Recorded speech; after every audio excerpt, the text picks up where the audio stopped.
This is Mountain Vision.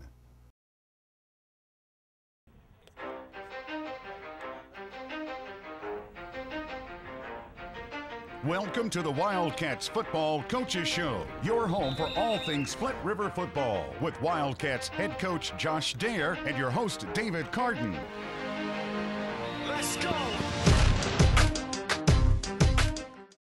Welcome to the Flint River Wildcat Football Coaches Show with head coach Josh Daher. I'm David Carden. Thank you for joining us again this week, Coach. Appreciate y'all having me again. Another tough loss. Yes, sir. Yep. Probably not the way you wanted to start the season. No, not at all. No, not at all. Okay.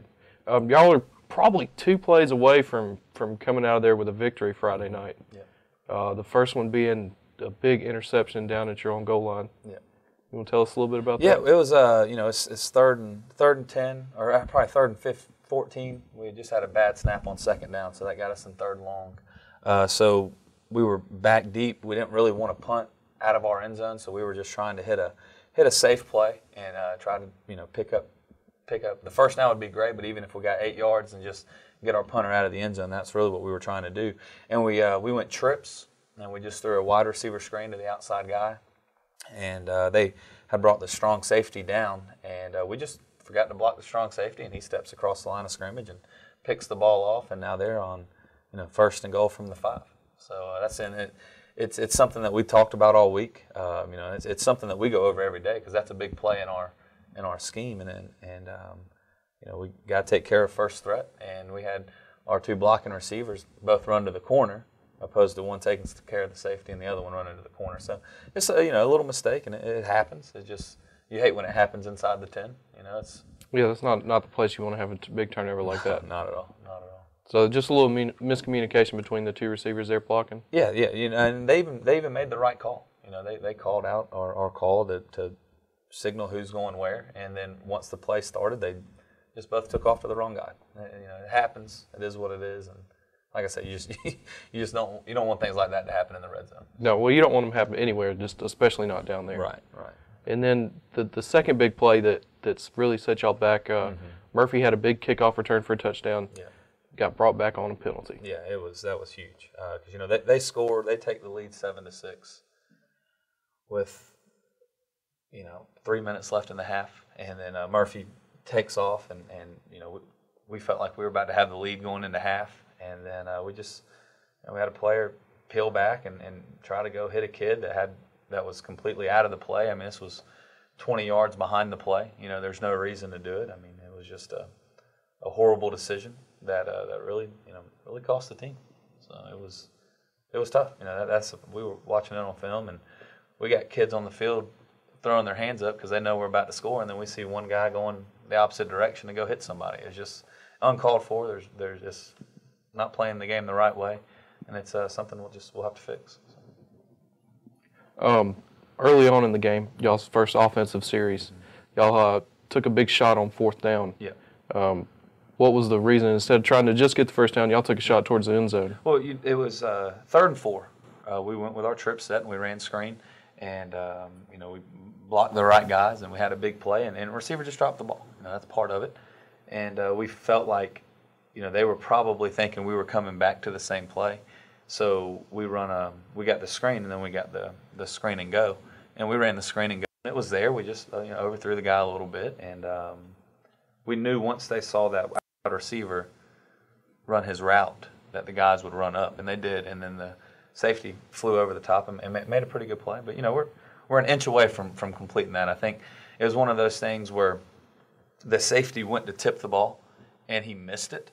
But when the receiver is going up to catch it and he sees that hand come across his face, right, the little flash in his face. Right. So it just threw him off a little bit. And, it's things that happen. We're going to take chances every once in a while. And we felt like it was a good time to take a chance. And, we're just, inches away from completing a big play. So. Right. That's a game of inches. That's right.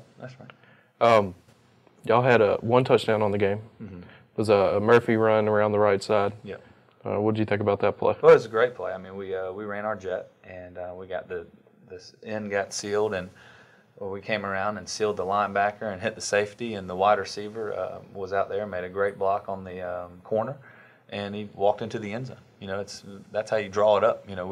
executed it perfect. Everybody got to where they were supposed to, and everybody got the angle that they were supposed to. So it was just it came off of a big turnover. Both first touchdowns were off of turnovers in the red zone. Right. We caused a fumble in the red zone. Next play, we scored. They caused a fumble or an interception in the red zone. Next play, they scored. So that's how both touchdowns happened early. So. Right, the fumble you're talking about, that was Brett Williamson calls that fumble, right? Yeah. They ran a wide receiver screen, and the wide receiver caught it and started working back inside, and Brett was working outside, and Brett lit him up. I mean, just put his helmet underneath his chin and killed him. Knocked the ball loose. I think William Quinlan came down from strong safety and recovered it, and then we capitalized on it. So that's what you got to do. Brett Williams, probably one of the bigger hitters on y'all's team, yeah? Oh, yeah, absolutely. And he likes to hit a little too much, which he showed on the Murphy touchdown. He wants to go. He's got to just be smarter about it. Just understand when to go kill somebody and understand when, just let it go. Well, that's something you got to coach him up on, though. Right, yeah, it's tough. it's tough to stop those guys that just want to go out there and hit. Well, their motors are going 90 miles an hour, and their adrenaline's going, and they want to just go hit somebody every play. And it's like we've talked about the past 2 weeks. We're still young. Little mistakes like that, Hopefully something like this where, you pull back a touchdown. That's a learning lesson. Hopefully everybody will learn from that, and we won't have to worry about it anymore. Yep. At the end of the first quarter, Parker Williams had a nice little scramble around left side, and then cut it back in and picked up a big first down for a third down conversion. Yeah. What did you see on that play? Well, we like to roll Parker out. Because, and what we talk to Parker is if nobody's open, if everybody drops, take off and run. I mean, he's very shifty. He's got great speed, and that's what happened. We were running a little out with our receiver, just trying to get to just past the first down, running out and throw it and get the first down. But the strong safety dropped with him. The corner went with the wide receiver, and Parker got around the edge and saw grass, and he took off and made a great play for us. He played phenomenal. These first 2 games. You wouldn't know that this was the first 2 games of him playing quarterback ever, or at the varsity level. He threw the ball tremendous again, made great decisions, and the one interception he had really wasn't his fault. It's you can't put that on the quarterback when we don't block the right guy on a wide receiver screen. So he, like I said, he did have an interception, but I wouldn't really. Right, you leave somebody running free, then that's kind of right. It's part of it. more on the blockers than it was on Williams. That's right. In the second quarter there, Trinity went from more of they were huddling in the first quarter, then they kind of got into this kind of hurry-up thing, brought everybody inside and went with like a power run. Yeah. They were really moving the ball well on y'all. Then you called a timeout. What were you saying to the guys on the sideline? Well, they went to an overload set. They had 6, 7 guys on one side of the ball, and they were just pushing us, and we weren't adjusting. It's something we talked to our linebackers about, where when you see an overload set, you got to go and move the line. And we were playing where we normally play, opposed to adjusting to the overload, and they were moving it at will against us. And then once we got adjusted and started playing it like we're supposed to, we did a fairly good job against it. It's not something that they had done in the past, and they thought that it was a good idea. They were running their wing T stuff, and they couldn't move the ball. So they said, well, heck, let's try something else. So they went and tried that, and they moved it. But, our defense did a pretty good job against it, too. I mean, they rushed for 190 yards, so we didn't do a great job against it. But they only scored 14 points, and 7 of those points come from a turnover from the offense. They score a 5-yard touchdown. Right. They only drove the field on us one time. And of those 190 yards, they had several big 20, 30, 40-yard runs, didn't they? Yeah, they did. They had, they gashed us on third down a couple times. Third and 5, 3rd and 6. We're about to, get off the field, and then boom, they hit a big one. So, they had a good game plan. That was another thing about the touchdown getting called back from the kickoff is if we score there, we have the lead, and then they can't do that the rest of the game. Because they hadn't proved that they could go down and score on us doing that. So when that touchdown got called back, that gave them a chance to just stay in their overload set and just go 4 or 5 yards and just waste the clock. We had 3 possessions in the second half. We literally 3 possessions. And we got the ball first. They kicked off to us. We drove down the field. I think we got to about the 25. We stalled out. They got the ball. They drove down and they scored on their first possession. So now they're up 14-6. And we get the ball back. We drive the length of the field and stall out inside the 20 again.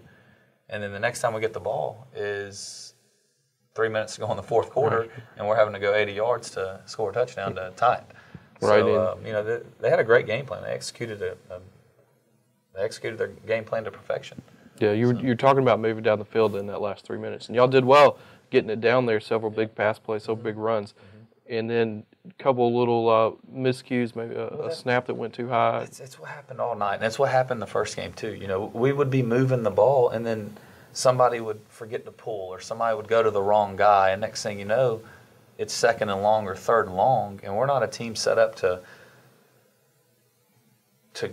get 15 yards. I mean, we did a great job throwing the ball. We did complete a bunch of third and longs, but that's not a situation you want to be in the whole game, and that's what we were in the whole game. So we did complete some third downs, but your percentage on third and long is not high. That's what every defense is trying to get you in. And it's like we just had miscues. The first drive we were doing great, driving it down, and the next thing you know, we blocked the wrong guy. They hit us in the backfield. Now it's fourth and short, and we run our quarterback power on fourth and short, and then we block the wrong guy again. So it's just little things, and we've talked about it for the past 2 weeks. We still got it's still a young team. It's still only their second game at the varsity level, and there's a lot of things that we can improve on. Coaches, players. I mean, that was a team loss. We didn't feel like we got 100% from everybody. We feel like half the teams, half the offense and half the defense are giving all they got. But we got to figure out a way to get all 11 every play, given what they got. And we got to, as from a coach's standpoint, we got to prepare the kids better. We got to get them in better stuff. I mean, it's a lot of things to think about after that loss, because we didn't move the ball at all, and we're a running team and we didn't run it well. I think we rushed for 112 yards, and that's not going to cut it at this level. You got to run the ball. You got to run the ball well. And there's a lot of times on first down we didn't get any yardage. You would like to be in 2nd and 6 a lot, and there was too many times where we were 2nd and 13 or 2nd and 10 from where we couldn't move them.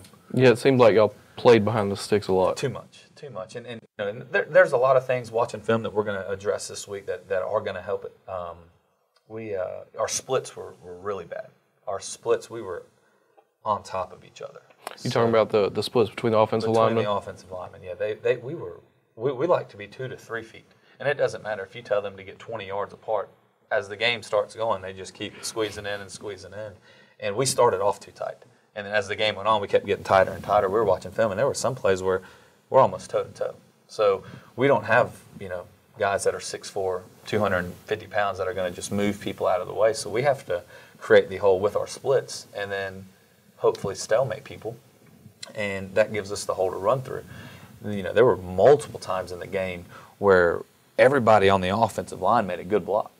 But there wasn't a hole because we were so tight and the defense was so tight, there was nowhere for us to go. And then we try to bounce it. Well, if you have your splits correct, that edge player, well, now he's farther out there where he can't get in the play. But if you squeeze everything down, well, now that edge player is basically like a defensive end, and he's coming in and getting in plays where he shouldn't even be in. So that's one thing we're going to address. The first 2 games we've gone out of a 2-point stance for the linemen. It helps them. It helps them so that they can see better. But they're not firing off the ball like we want them to. So we're going to go to a 3-point stance. We've been going no huddle. We're going to change that and go huddle this week. We think if we call the play instead of signal it in, maybe that'll help the offensive lineman say, oh, okay, that play I go here or that play I go here, opposed to just getting a signal from the sideline. So that's something else we're going to change. But it's like we talked about last week. A lot of the mistakes are very fixable, very, very fixable. And after both losses, both coaches have come up and just talked about how hard the kids fight and how impressed they are with the grit and the guts from our team. So that's nice to hear, but from our standpoint, we're fighting and playing hard enough to be in games. We're not fighting and playing hard enough to win games, and that's why we've lost 2 close games.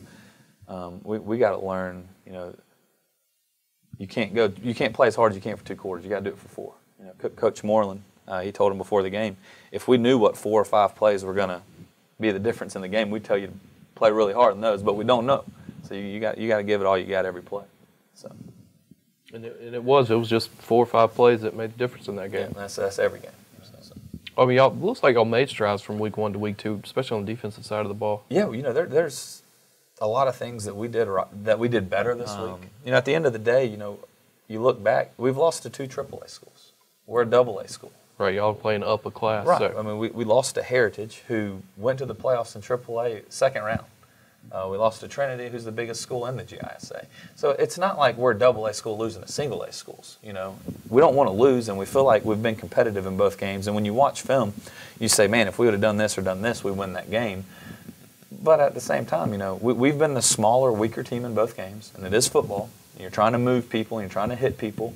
And, so we are proud of our kids for being in both of these games when, being the smaller team, the weaker team, and not playing good, these teams could have very easily blowed us out too. And we didn't allow that to happen.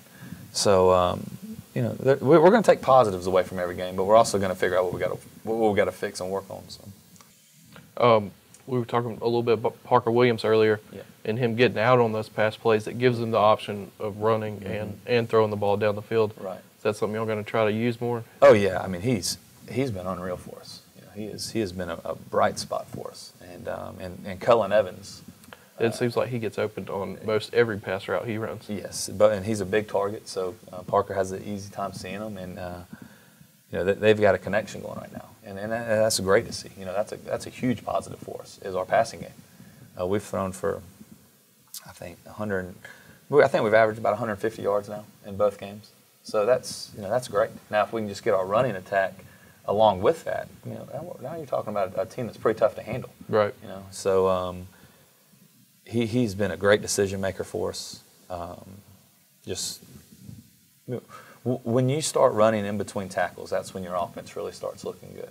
And we have not been able to do that. So that's just what we're going to continue to work on. We got to be able to run in between tackles because we've got speed to beat people on the edge. But people aren't worried. I mean, we're not able to beat people on the edge because we can't. You're not able to open them up in the middle. Exactly. So we're trying to condense them in so we can get around them, and it's not working right now. So. Was that something maybe next week y'all get Brett Williamson in there a little more to run it up the middle? Looks like he had some success against Trinity. He had a little bit of success, but he also didn't have a lot of room. I mean, he hits the hole 90 miles an hour. He's looking for contact. So if you're in the hole, he's going to run you over, or that's what he's thinking. He's going to try to. And there's a couple times where he gets a little bit of a seam, and he's hitting it so hard that boom, he bursts through for 10, 15 yards. So that's nice, but we're not doing it enough. We're not doing that enough. And like I said, I think widening the splits out, that's going to help a lot because that's going to give the running backs room to where they can actually get in there and maneuver. And we got, James, he's shifty, and if we can give him some space to get into the middle and shift around these people, a lot of people aren't going to be able to tackle him one-on-one. But right now it's so condensed when he gets in there, he's got nowhere to go. So that's something we'll work on. We'll be back for more with head coach Josh Daher right after this. Here at Sun Fashions, we have a variety of all your needs from half wigs to whole wigs, from lace front wigs to ponytails.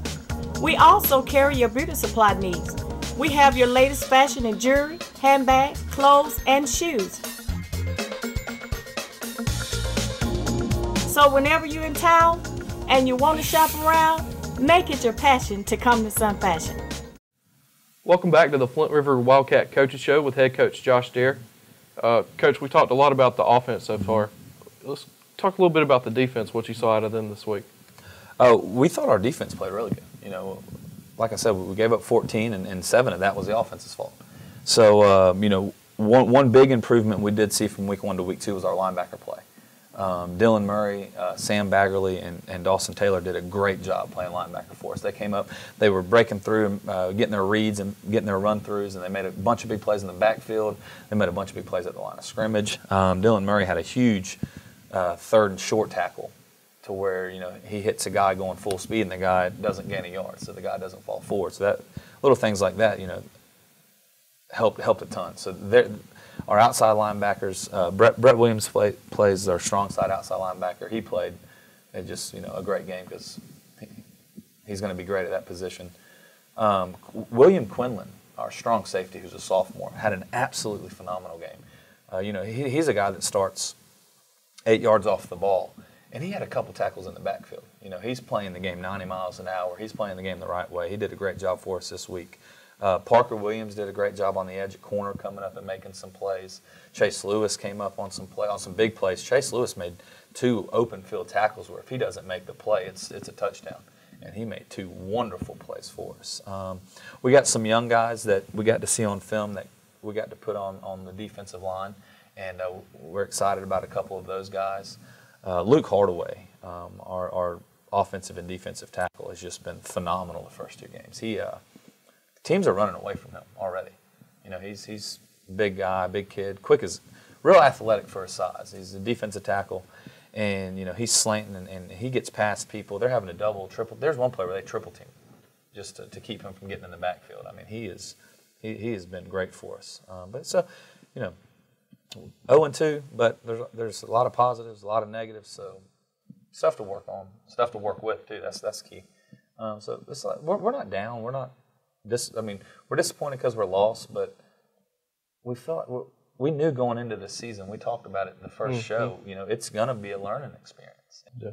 It looks like when Trinity was trying to get around either edge on y'all's defense, y'all did a good job of stringing them out, and then everybody rallying over there and making the play. Right.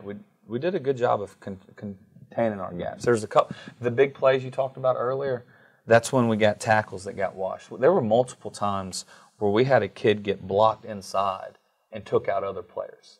And that can't happen. That from a defensive standpoint, that cannot happen. And we're going to make some adjustments there and put a couple bigger bodies at tackle so that it's harder for them to do that. If we can find another tackle that can hold down his side like Lucas holding down his side, there's not going to be much room to run. Well, are y'all going to try somebody new at that tackle spot then? Yeah. We had a bunch of young guys play. And we got to see a bunch of guys on film, and then some of the guys stood out, and then they're going to get some chances this week, and that's one thing we're going to talk about today at practices. It's no position on the field is taken, other than probably quarterback. We're not moving Parker, but other than that, it's a free for all, which is kind of good because you're going to have a lot of kids competing. Right, and they see that they can go get that job, then they're going to work a little harder. It should excite everybody.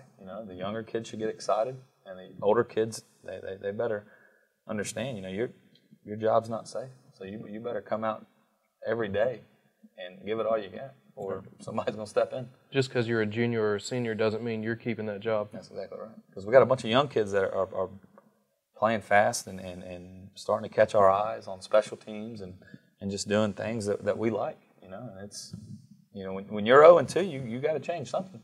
So we'll make little adjustments here and there and see how they do. Yeah. Speaking of special teams, y'all, I know it's still a little bit of work in progress trying to get all that figured out. Yeah. Was an interesting play. Y'all had a punt, and the snap didn't quite make it back to Murphy, the punter. Yeah. But Brett Williamson, the up back, just kind of grabbed it and then just tossed it over his shoulder. Yeah. This is Luke's first year snapping, and we put our punter back at 15, and we spread them out, and last year we did it, and we've done it again this year, and we've had great success with our punt coverage. And it was just one of those things where he just snapped it a little off center, and he snapped it right into Brett's chest. I think it kind of shocked Brett. He called it and kind of looked around for a second and turned around and threw it. And right when he turned around and threw it, he turned back around, and there's a big old joker coming right at him. And I don't know how they didn't call this, but he flips it back, and this big old guy's coming, and Brett just takes his legs out, which you're not allowed to do, right. But Brett throws it back, turns around, and sees this big old guy coming at him. It was just instinct, Right, he had to do something. And he took him out, and we ended up getting the punt off, and they muffed the punt. And we actually recovered it for a fumble. So it was an interesting play. It was a very entertaining play, that's for sure. Yeah, after the play, I just kind of looked out on the field, and Brett's just dying laughing. Brett was like, I don't even know what just happened. It was pretty fun. Week 3 coming up. You got Skipstone Academy at home at the Den. Yeah. What do you see out of Skipstone?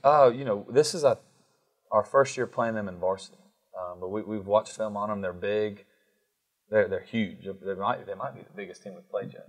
And they've got athletes all over the field.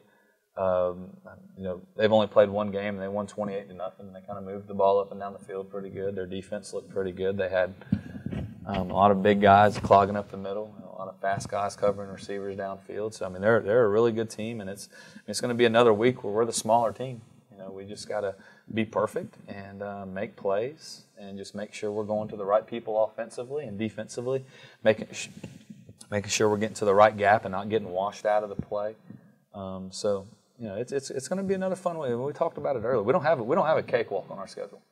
Every week is we got to come out and play perfect, or we'll be on the wrong side of it. So, and we like that, because it's going to challenge the kids week in and week out. You're not going to have weeks where you have bad practices because the team you're about to play, you beat them 80-0 last year, and it's hard to get the kids up.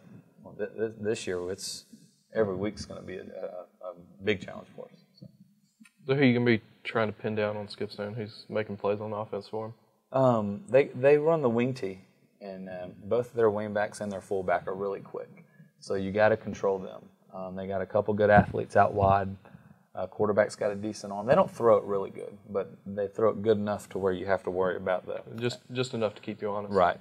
So, but their running backs in the wing tee are fast, and they got the edge a lot in the game that we watched. And when they got the edge, they turned and they were, it was 15-20 yards before you knew it.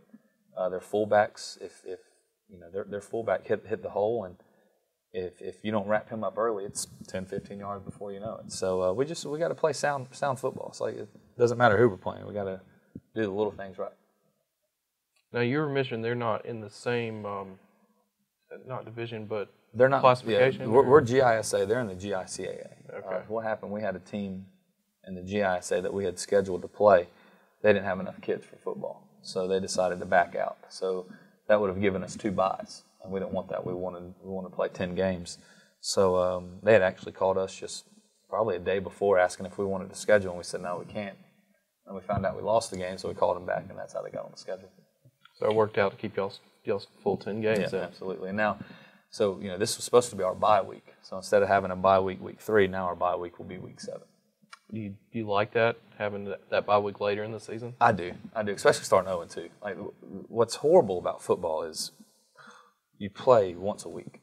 So when you lose, you got to wait a whole another week to play again. It's not like basketball, baseball, where you lose a game, you go make an adjustment, you see how it works a day later. Football, you got to wait a whole week. So being 0-2, I couldn't even imagine going through a bye week. At least we get a chance to play Friday night. So that is a good thing. Come out and work on some of that stuff that you saw. Work on those splits in between the linemen and everything. Yeah. Now you said Skipstone runs the wing tee on offense. They do. What do they run on defense? They run a 4-4. Which can shift to a 4-3 or a 4-2-5 depending on what sets we come out in. They got 3 huge inside linebackers, and they have 2 really big defensive tackles. And their defensive ends, they're not really big, but they're tall and long and lanky, and they get upfield and they're trying to get in your quarterback's face. So, we like to roll out. It's going to be tough to roll out because they really line up outside the line and come hard. But by doing that, that makes them very easy for us to trap. So we're going to try to trap those ends this week. And if we can trap them a couple times, that'll slow them down. And then once we slow them down, that's when we'll try to roll out and get outside of them.